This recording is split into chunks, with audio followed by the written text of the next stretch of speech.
Yes, and we're back, once again. Y'all already know what it is. It's the Reentry Connect podcast. I'm your host, Keenan Hudson. We back with it. Go Eagles from the rip. Y'all already know. We had to represent coming on here.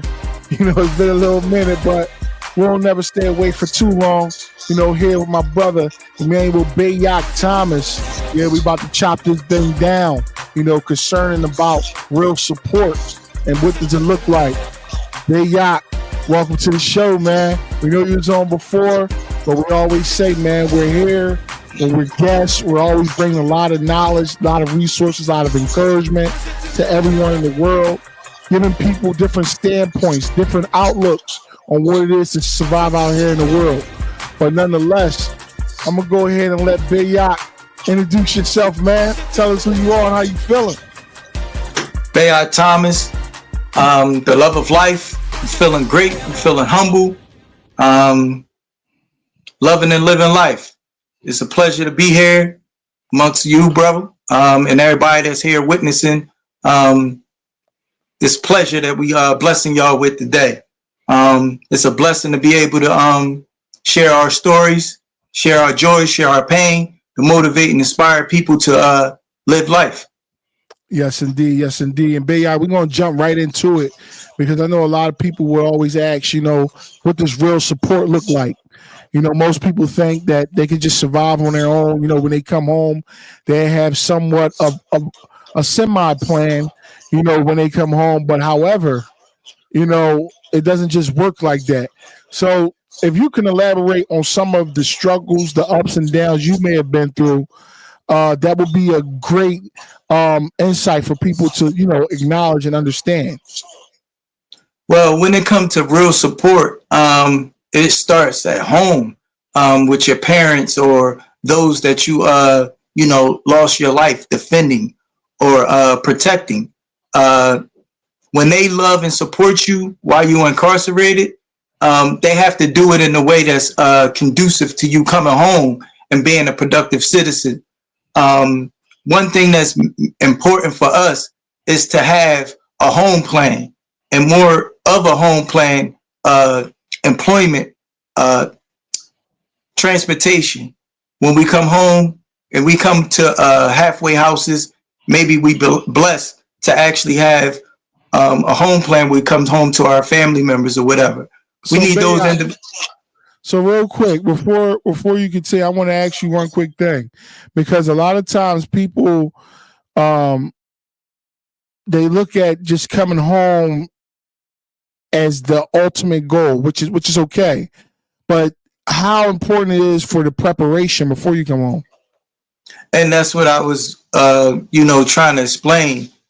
You have to prepare while you're incarcerated, because if you come home and think you're going to figure it out, when you get there, you already lost. Too many pieces going to be moving. Life on life terms going to move too fast for you, and you ain't going to be able to get your feet in place. So you have to prepare before you come home.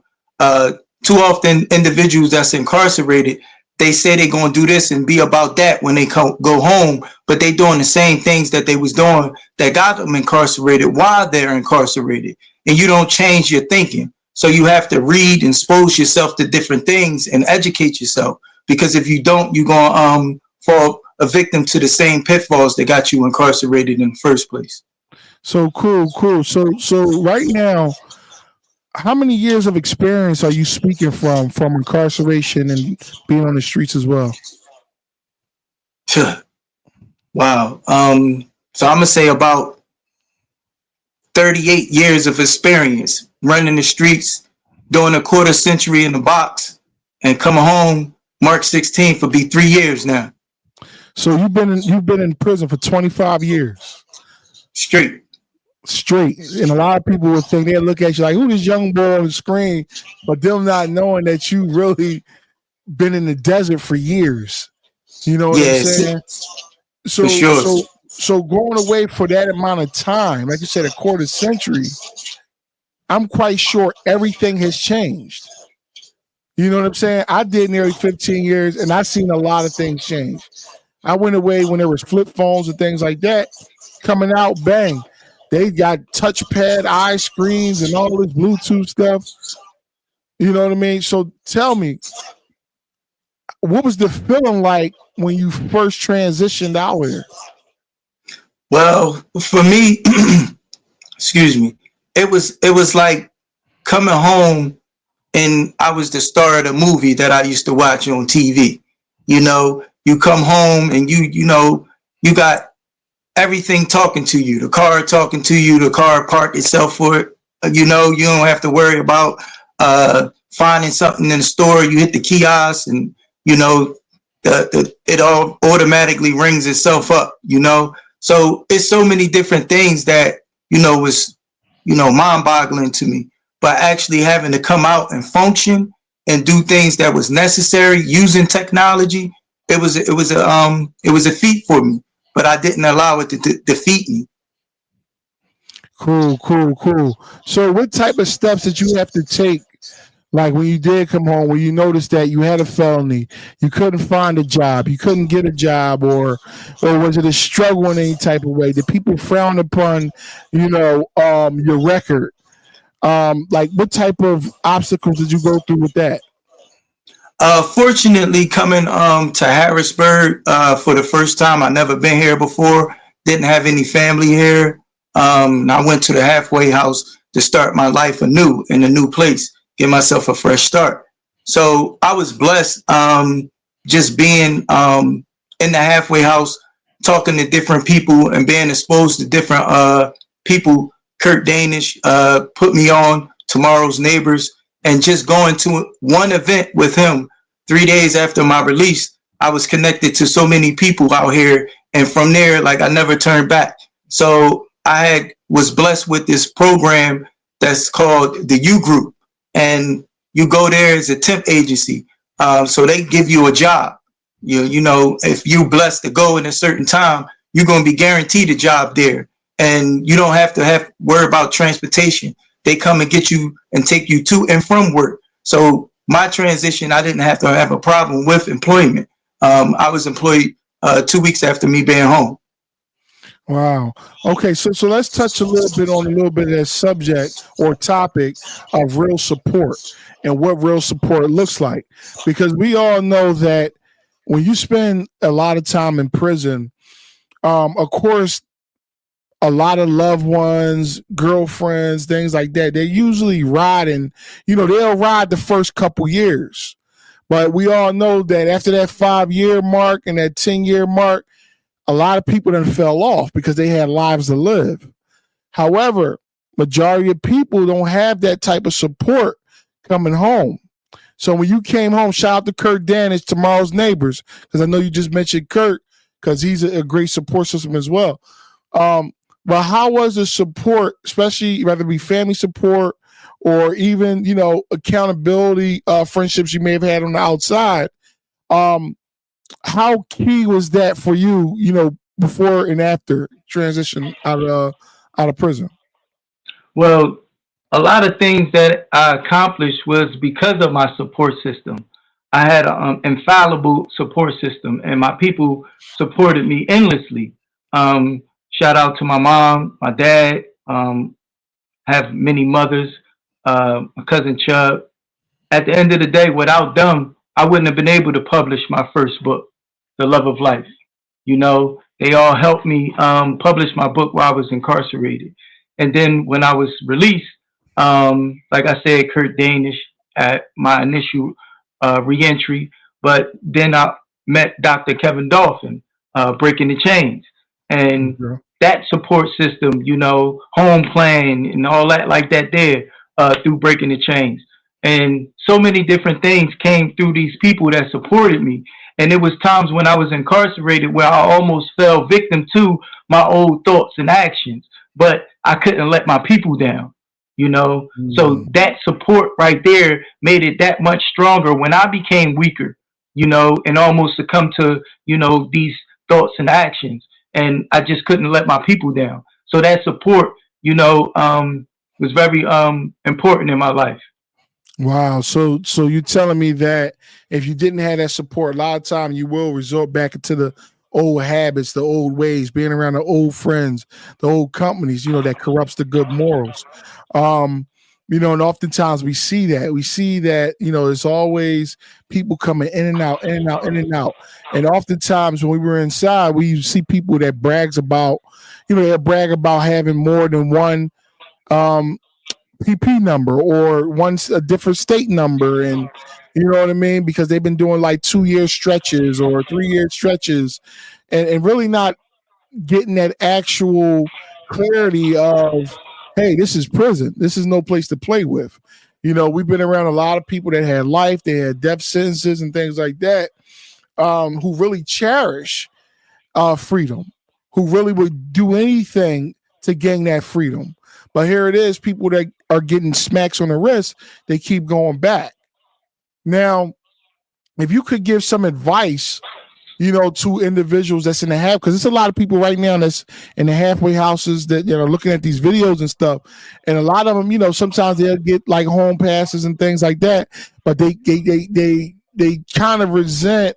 I don't even say resent. When they go to certain jobs and they offer a minimum wage, they kind of want to turn it down because they think there's no money. But explain why you got to crawl before you can walk out here. First and foremost, you got to humble yourself. We all was inside, and we started out any and every job with 19 cents. So we have these insecurities in regards to not being seen in certain jobs and certain positions.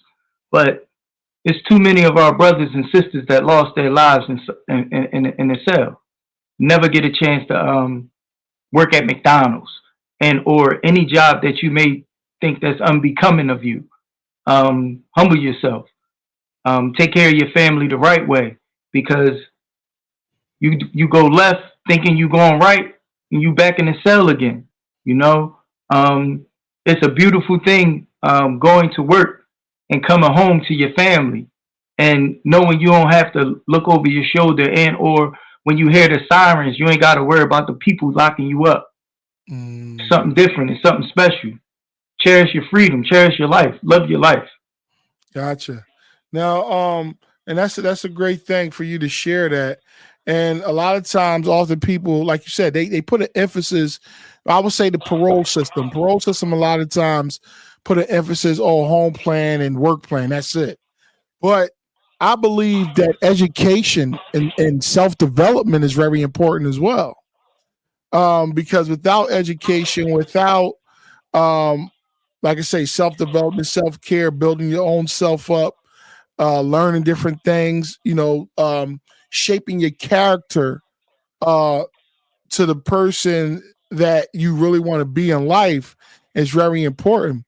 So, what type of initiatives have you taken to develop oneself within you? So on that, I'm gonna piggyback on something that you touched base on about falling victim to same people, places, and things, and falling victim to those type of thoughts and actions. I never did anything or thought of doing anything negative in my new life based on someone else's wants and needs of me being in that life. Mine came from people genuinely despising my growth and maturity and testing me and trying to get me to fall victim to those things. And it was very disrespectful when you're doing right and you're out inside penitentiary and shedding light outside, and people just despise your growth and maturity. That's what we had to fight through. So it's not just about somebody wanting to do wrong, but somebody's doing right, and people don't like the light that they're shining and try to dim your light. So I wanted to touch base on that. But when it comes to just being a productive man or woman, we always have to have a strong outlook on ourselves, because if we don't know who we are, then we're emulating any and everything that we think is cool.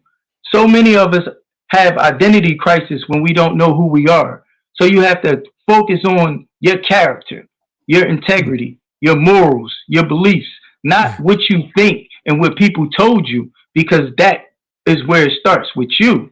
Then you have to, like you said earlier, you have to educate yourself. You have to know about cognitive development, why you do the things you do, your trauma, what triggers you.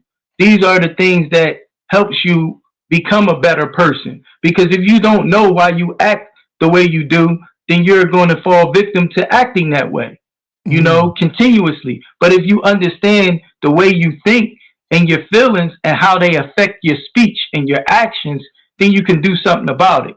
I know back when I was in my, ways, I used to say, this is all I know. So therefore I had to learn more when I wanted to do better. Yeah. Wow. So, wow, and that's powerful that you say that, Bayah, because it definitely speaks volume. And one of the things that you mentioned also is about the mental.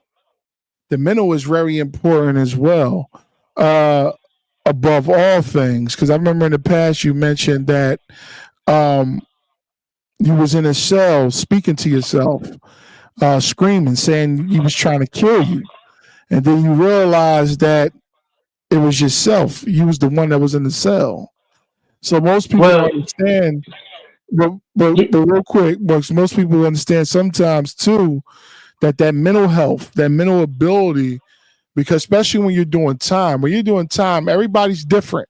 Some people are not as strong, even though we stand strong, but don't get it twisted. You get lonely mentally sometimes in there. If you're not focused. That's why we tend to play a lot of sports. We tend to, go to the boxing bag and things like that. Because eventually when you got a lot of thoughts in your mind, eventually your thoughts become words. So then people think you're crazy because you talk to yourself, but that's a reality. We speak it from experience. So touch on it. Yeah, it's deep that you brought that back up, because it covers a lot. So I wasn't talking to myself in that cell. I was fighting for my freedom, and I was using my pain as a badge of honor, and I was using it to protect me. And I did so by acting out violently, and I used to hurt people, and it caused me to be placed in solitary confinement. And when I heard they trying to kill me, I didn't know it was me. I just heard that voice. But that was an after effect of what I'd done when I was punching the walls, fighting for my freedom. And when I came to, I still heard that because I was saying that. I was saying it. But when I heard it, it was like an after shock, like waves after I was saying it. Like, hold up. And then I realized when I was listening, like, that's my voice. That's me talking about they trying to kill me, but there's nobody in the cell but me. So the main thing about that is sometimes we take our pain and our trauma and we use it to defend ourselves. We act out in violent ways to protect ourselves from our pain and trauma. And it's comfort for us. But we don't know, like, our trauma is triggering our trauma, because now we're victimizing people because we're hurt. So when you don't know your mental trauma and your pain and your triggers, you will be constantly caught up in a vicious cycle. So it's important for us to learn what triggers us and have some different coping mechanisms to get us out of that. Because if we don't, we'll think we're saving ourselves from these holes, digging ourselves in a deeper hole. Got you. So when it comes to that real support, when you came home, was it more of a support of accountability partner that could keep you on track? Was it somebody that you used to walk the track with? What did you find most useful for your transition? When you say most important, the Dean of Islam, one. Secondly, my family or my support system. they was there for me. They was there supporting me. And then just the structure that I came home to, that I was blessed to thrive in. But when it come down to it, none of that really had anything to do with me not reoffending and things like that. Mm. That was just the honor that was instilled in me and seeking redemption, because I was freed from that cell after facing the death penalty at 18. I was freed from that cell after running in a bubble and assaulting three guards 8 years within my sentence, facing another 20 to 40. I was freed from that cell, where people lost their lives, and, mothers can't kiss and hug their sons. And I was freed from that, to combat that, to help save children's lives, to help my brothers and sisters that's incarcerated get home, to help my brothers and sisters that's incarcerated understand that they killing themselves, fighting, Mhm. thinking that they doing what's right for them, but in reality, you killing yourself. So it's a blessing, it's an honor to be here, speaking to the men and women and the children that can hear my voice and feel my pain and feel my joy. So that was more than anything that came in regards to me having support, to be home and to be a productive citizen in society.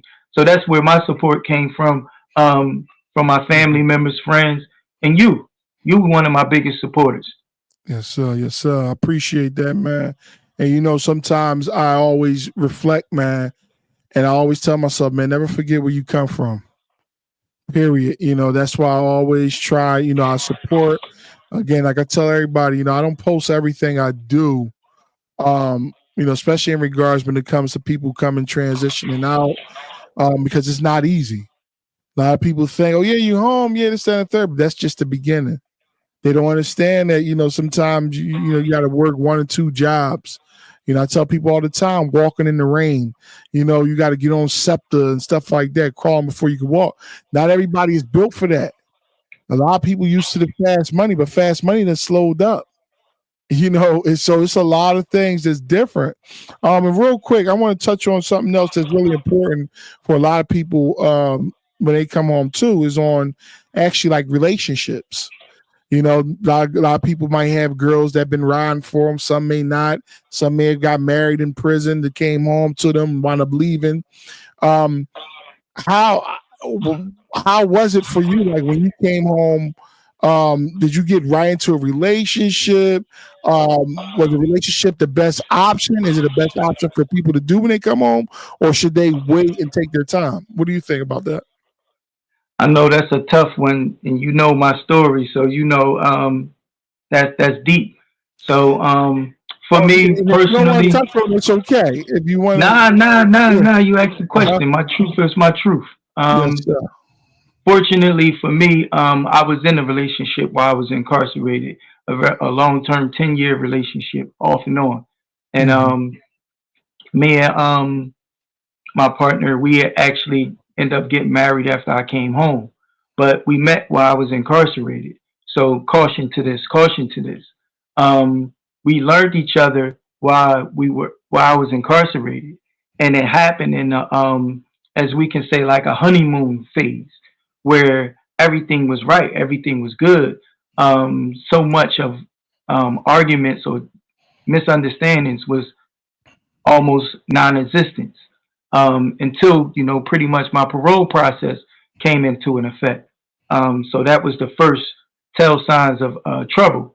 But when I came home, it was something about me and something about her that we triggered each other. May have been this and may have been that, but our traumas, we triggered each other, and it ended up being very unhealthy. So that was something that we both had to part ways from. So, like I said, caution to that.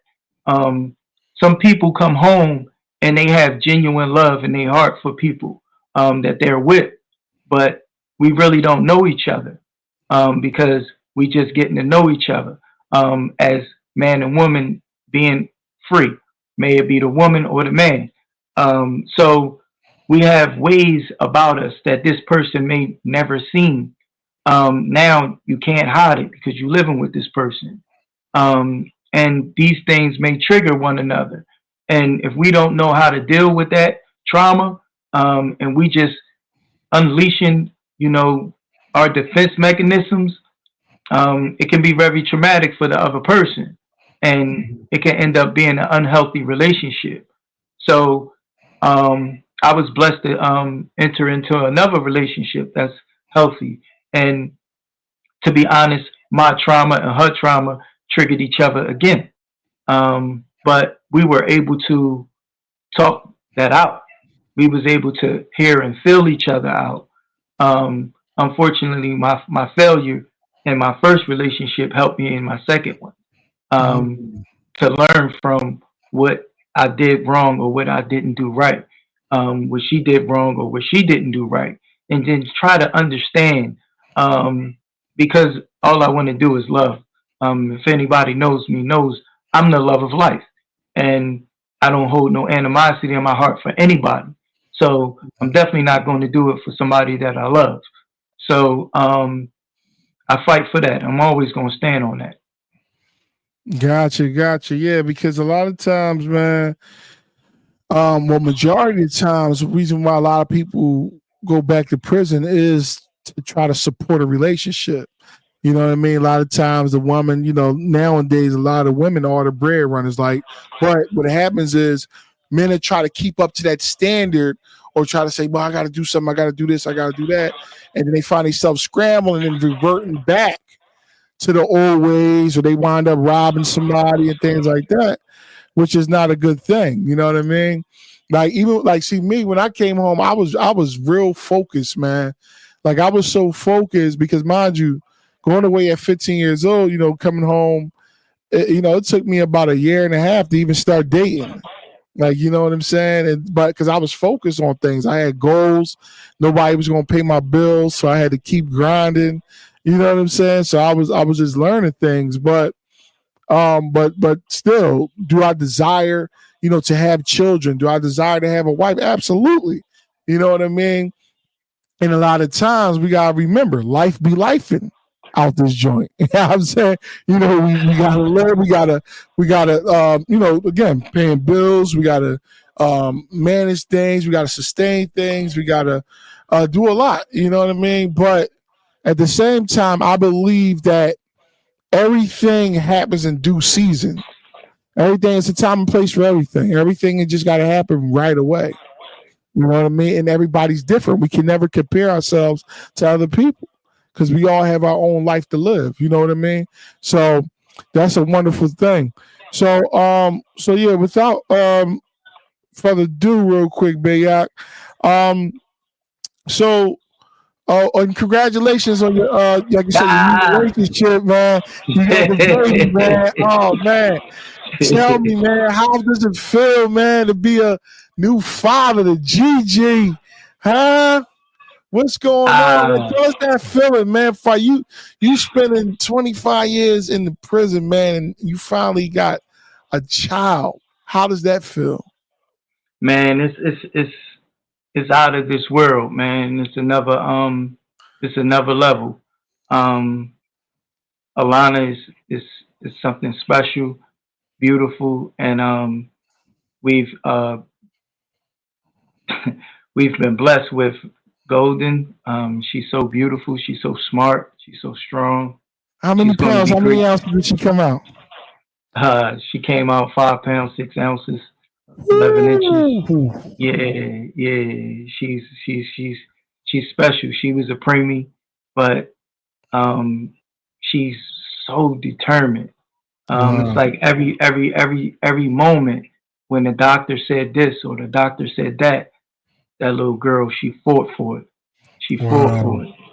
Doctor said, "Oh, she can't come home because she's not such and such weight or whatever." She went and got that weight, so she can get up out of that hospital. Um, it's just a Man. blessing, man. It's something different. When you, me personally, ever since I was a kid, I strive to be a father, um, to Hmm. father my children. Too many of us grow up not knowing what that is, what that feels Yeah, like, and exactly.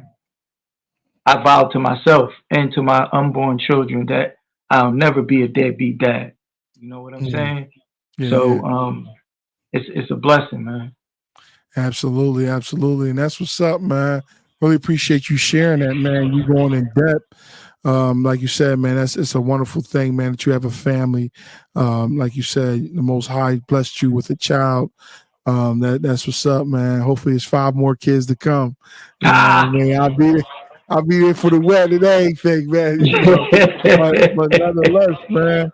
But look, Bayah, I know we was chopping it up for a good little while here, man. It was definitely nice, man. It was nice, having you on here. I know you always come through in that clutch, man. And again, like I know we could go on for days and days. And like I said, I know we're going to be coming back. We're going to have more panelists. We're going to have more people on here to share more of these experiences, man. Because, it gets deep, man. It gets deep, especially trying to understand. Because sometimes people do find it hard to understand people that come from prison. The mentality, how we think, you know what I'm saying, how we maneuver. And like you said, sometimes it's going to have, little ups and downs, little conflict of ways. And everybody got their ways, but then there's certain ways that we see out here in the world. Put it like this. There's a lot of things in the world we see that's wrong, but people consider as right. Exactly.